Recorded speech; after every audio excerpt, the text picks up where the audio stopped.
Takže ahojte a vítajte pri ďalšom dieli zo série Učíme sa Imagine. A dnes to bude špeciálny diel číslo 5. A začneme si vytvárať nejakú hru. Konkrétne to bude hra, ktorú som dnes vymyslel s menšou inšpiráciou od kamaráta. A ide v podstate o to, že sa budeme hýbať buď doprava alebo doľava a budeme chytať ovocie, konkrétne banány, a bude sa nám to počítať ako skóre, a ak ich nechytíme, tak sa nám uberú životy. Takže poďme na to.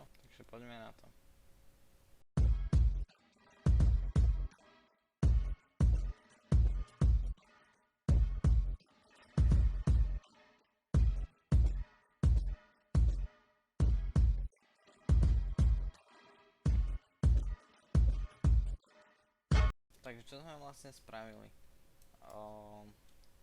Spravili sme to, že ak stlačíme kláves A, tak sa otočíme doprava o 90 stupňov a pôjdeme dopredu.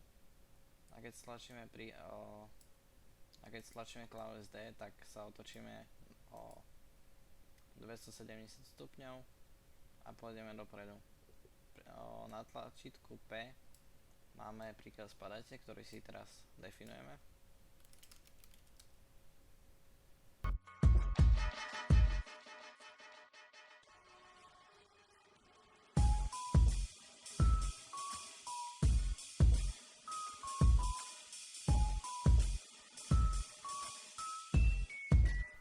Takže čo sme vlastne napísali? Napísali sme, aby korytnačka číslo 2, ktorú si teraz pridáme, nastavila svoju y-ovú súradnicu na 162 a svoju x-ovú na buď 235, 84 alebo proste na jednu z týchto hodnôt a otočila sa na 180 stupňov a zapne sa podmienka, ktorú si o chvíľu spravíme. Takže poďme si tu pridať tie vizuálne časti. K1 svipneme pero, pridám si tu už čo mám pripravené pozadie, takže asi takto nejak to vyzerá. K1 bude tu a taktiež mám predpripraveného hrdinu alebo postavičku. Takže takto nejak vyzerá. Je to niečo, čo som našiel na internete. A potom si tu teda pridáme tú korytnačku číslo 2, vypneme jej pero a to zmeníme na ovocie, ktoré som si taktiež pripravil už, aby som to nemusel robiť teraz. Takže takto nejak to vyzerá. Keď už sme pri tom, tak poďme nastaviť hranice. A chceme, aby keď tento banán dojde sem alebo sem, tak sa odrazí. A keď príde sem, tak sa vráti na jedno z týchto 4 miest. Kreslil som to tak neprofesionálne, ale povedzme, že to necháme tak. A nastavíme si hranice tohoto, aby toto a toto boli hranice. Už som to samozrejme vypočítal a keďže chcete vedieť ako, tak si dáte korytnačku sem, zoberte si toto x a potom si zoberiete rovno y 187 a nastavíte tam s odrazom a obdĺžnik na minus 333 a 187 a konkrétne ja to mám 700 alebo teda 650 na šírku a dávam 800 na výšku, ale ono to je až tu niekde dole, čiže to len tak. A ako môžete vidieť, tak ďalej už nemôže ísť, tu všade sú hranice. A to isté dáme aj panáčikovi.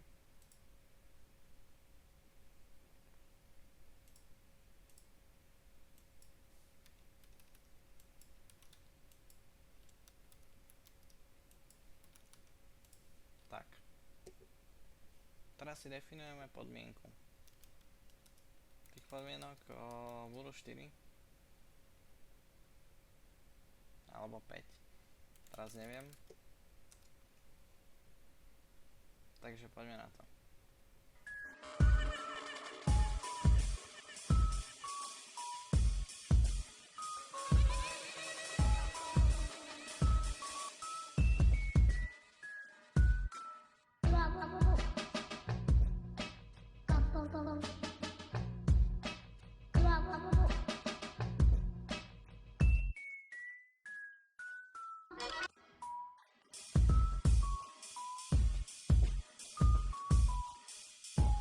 Takže máme prvú časť hotovú, ktorá nám hovorí, že ak bude korytnačka 2 na fialovom podklade, tak zmení svoj smer na buď 125 alebo 240 a potom pôjde stále dopredu 20, počka 50 a dá podmienku 1, ktorú si za chvíľu tiež nadefinujeme.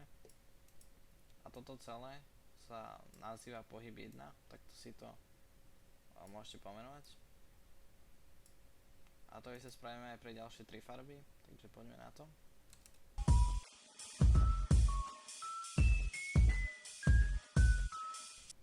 Jediný rozdiel je, že sa to volá inač a potom je to pre inú farbu.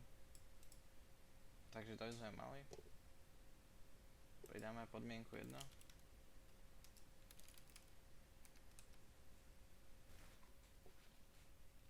Ale predtým ako to spravíme, tak si sem pridáme zo pár textových polí.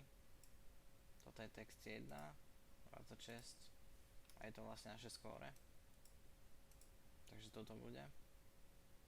A potom tu máme druhý.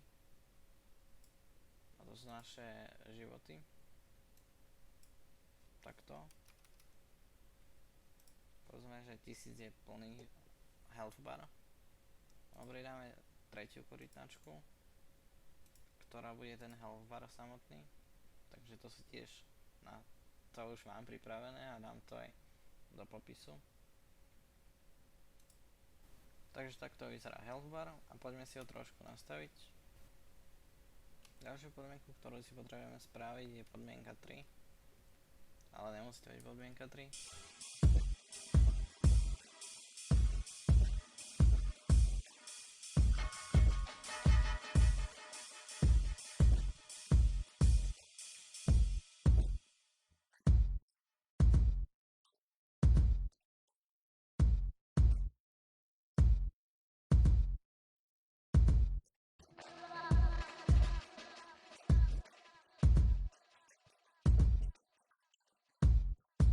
Takže to sme mali a hovorí to vlastne o tom, že ak hodnota textu 2 bude 1000, tak K3 zmení svoj vzhľad na full, čo je vlastne full health bar. Potom na 9, tak akože 900 z 1000, 80, 7, 6, 5 a potom 0. Potom pridáme podmienku 4.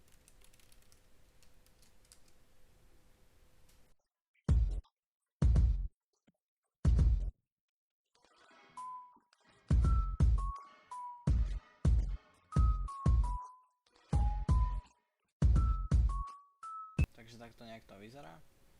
A hovorí nám to, že ak hodnota textu 2, čo je toto, bude 0, tak za hodnota textu 1, toto, vynuluje. Hodnota textu 2 sa nastaví na 1000, zapne sa podmienka 3 a zastaví sa všetky procesy. To znamená, že keď budeme mať 0 životov, tak prehráme a všetko sa zastaví. Podmienka 3 hovorí, že ak máme 0 životov alebo 1000 životov, takže má K3 zmeniť svoj tvar. Takže to je preto. A teraz nám chýbajú asi ešte 2 príkazy a budeme hotoví. Takže podmienka 1.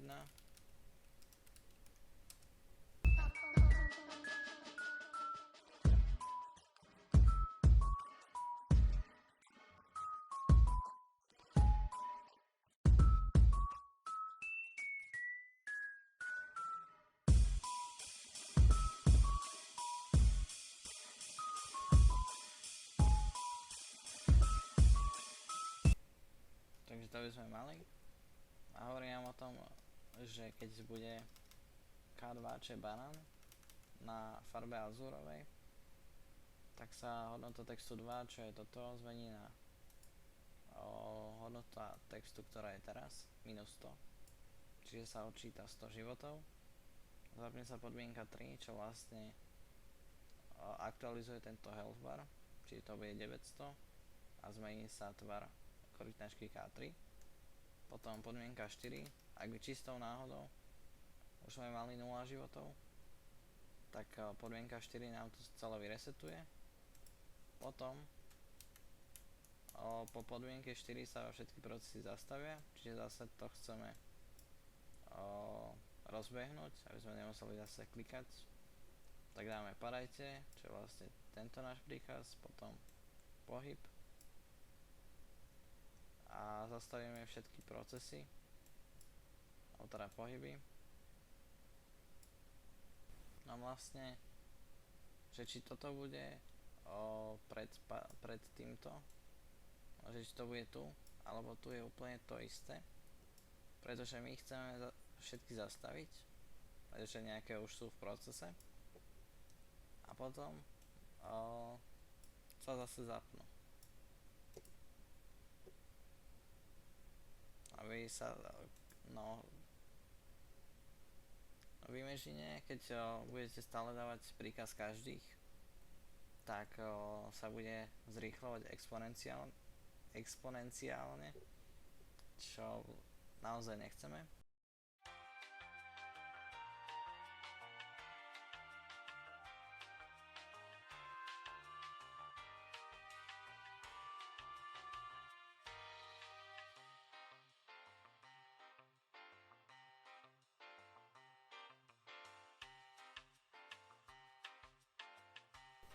Takže to musí byť takto.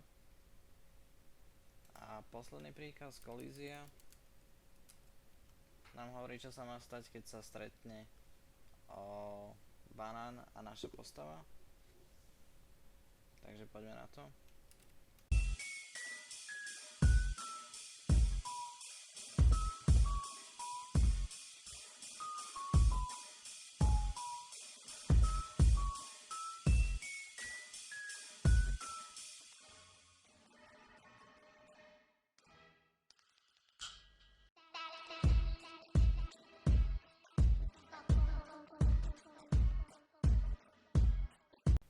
Takže toto je ďalší z podmienok, ktoré sme si ešte nehovorili. A je to akt 2. A hovorí nám to, že ak sa táto podmienka vyplní, tak sa stane toto. Ak nie je pravdivá, tak sa stane toto, čiže nič momentálne. No a my chceme, že ak nie je K2, čo je banán prekrytý,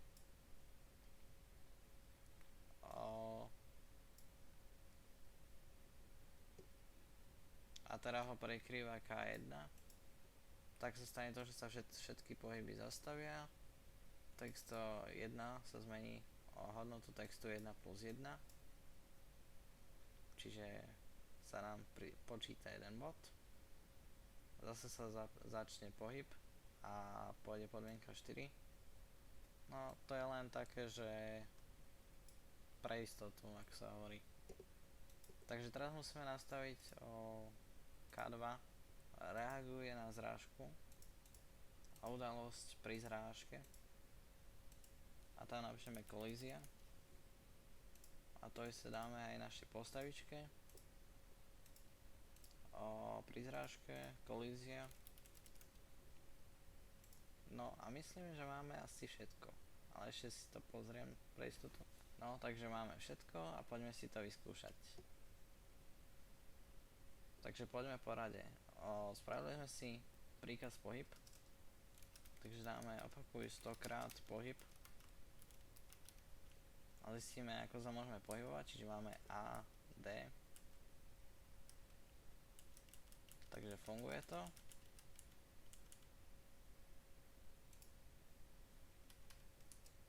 Potom je padajte, ale to by vlastne celý tento systém naštartovalo. Teda to si necháme až nakoniec. A poďme od konca, čiže sú to podmienky 3 a 4. A ak si zmeníme hodnotu textu 2, nech hodnota povedzme 900 a dáme podmienku 3, ktorá vlastne zisťuje, že akú má hodnotu text 2 a podľa nej nastavuje health bar, takže health bar sa minie. Potom podmienka 4, ale musíme mať text 2 hodnotu 0 a keď dáme podmienku 4, tak sa vyresetuje health bar, všetko sa zastaví a hodnota sa nastaví na 1000.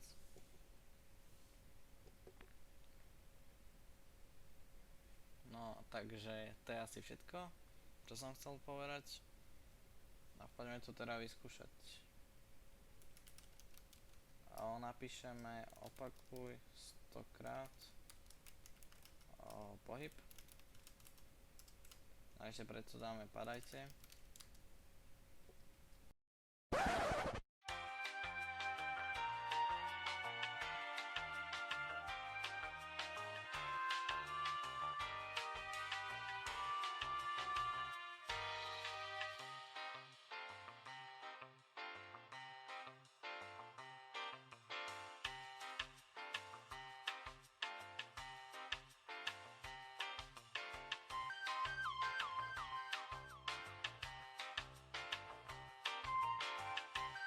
A ináč to funguje. Takže keď sa ho dotkneme, tak dostaneme bod. Ak sa ho nedotkneme, tak sa nám uberie z health baru. Takže poďme ďalej. No a teraz, aby sme zistili, čo sa stane, ak prehráme, tak sa necháme zabiť.